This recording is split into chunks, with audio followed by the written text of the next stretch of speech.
money really does matter. But if you run your own business, then it's not just money on the line. When you invest in marketing, yes, money's important, but it's not just your money. It's your marriage, your mortgage, your mental health you're putting on the line when you run your own business. And I want you to take control of your business growth.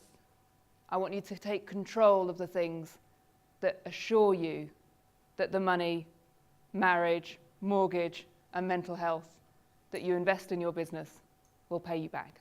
So if we think about the way that real people really buy things, if you were to draw yourself a line and on the left-hand side put there things that you buy in a heartbeat.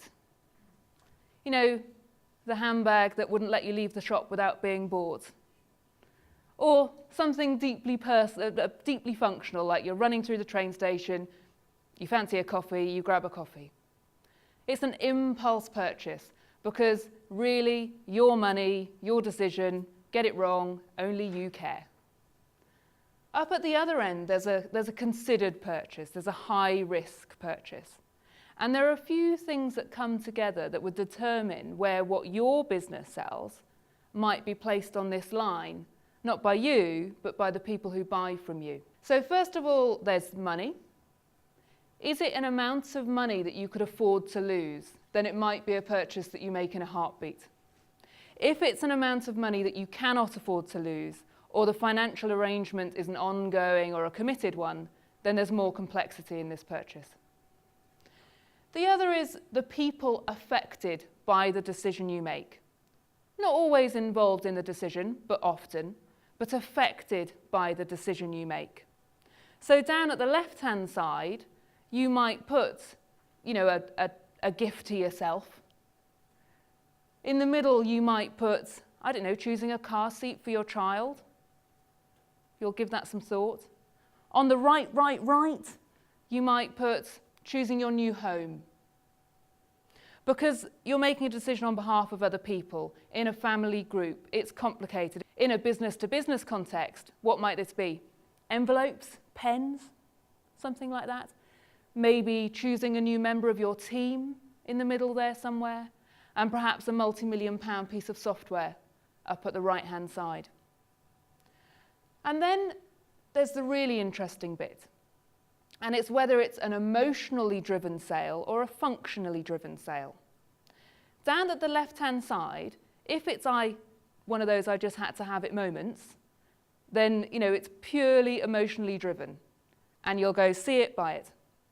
Equally true if it is serving purely a functional need. When there are both needs to fulfill, which is why I talk about something perhaps like a child seat for your car, for your child, there's emotion bound up in that. So as soon as there is both an emotional and a functional requirement to your sale, the more people slow themselves down and put the brakes on.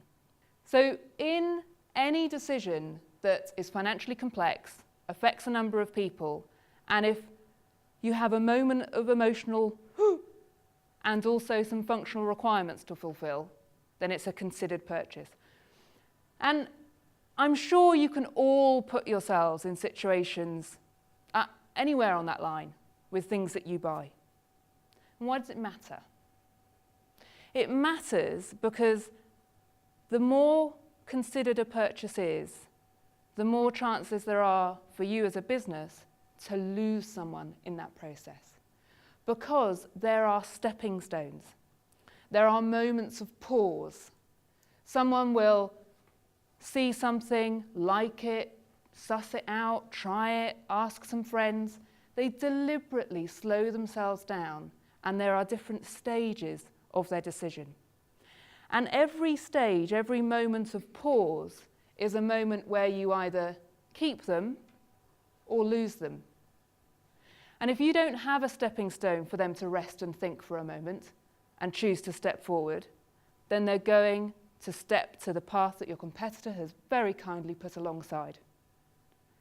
So one of the key things about a watertight marketing process is that you have a stepping stone for every moment of pause and reflection in a sales process. And what most people do when they think about this stepped journey is they think about a sales funnel. You know, you will have seen diagrams of sales funnels, and I would imagine that mapped onto those diagrams, you've probably seen something like audience, respondents, leads, proposals, sales, something like that, kind of internally driven labels that you've applied to somebody. So the first thing that I ask people to do is to take their funnel and change the labels. Change the labels to what's going on in the person's mind. So what people normally label it with is an effect, it's an outcome. They are a lead or a respondent because they have done something. If you map on what they were thinking that caused them to potentially have that outcome, you are more likely to be able to manage and have some effect over the cause and effect. Now, I love a sales funnel. It's a great diagram, it's really helpful. The reason sales funnels diagrams exist is because as you go down through this process, there are fewer people at each stage. Unfortunately, the use of the term and this really powerful visual actually makes people think that it works like a sales funnel. It's just not true. In fact, most sales processes would probably be better represented with a colander if you had to choose yourself a kitchen implement. So in the watertight marketing, I go on to change this to a picture of buckets, funnels and taps, but I'm not going to take you through that today. You can go and understand why people call me the bucket lady another time. So I'm going to take you through the 13 touchpoint leaks. And the 13 touchpoint leaks have been brought together across the 200 or more businesses that I've worked with to bring together all the typical ways that people lose money in their marketing process. Lose customers, lose the profits that go with them, lose their good opinion, and ultimately waste their marketing investment. So the first leak, and you may notice that I'm going to start at the bottom of the process. Step 1, talk to the customers you already have. Don't go out and find new ones. So leak number 1 is forgotten customers. This is when you've done a deal with someone and you've taken their money and then you never speak to them again.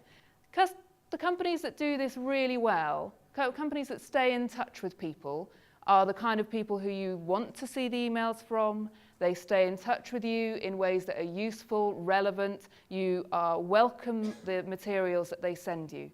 And they almost anticipate the service needs that you happen to have. Leak number 2 is moving on up a little. So this is called poor onboarding. And it's that moment in time between when you've handed over your money and when you're actually a customer.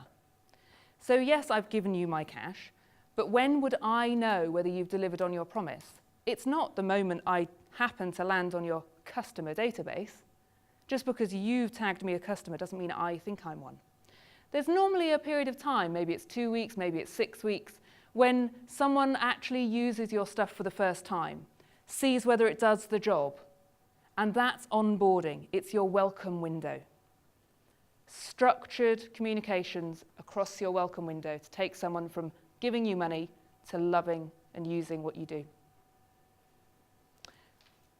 Leak number 3 is no emotional connection. This is just before they hand over their money, and there's that little moment where they go, "Are you sure? Do you really want to work with these guys?" Or they put it in front of somebody else, and they go, "Oh no, I wouldn't trust them. Or I've never heard of them." If there's an emotional connection with a business, then you'll overcome that little, "Oh, do we need to spend this amount of money?" And one of the best ways to really get this emotional connection is to be consistent, is to look and feel and sound professional, and to really keep that conversation going as well as showing some personality.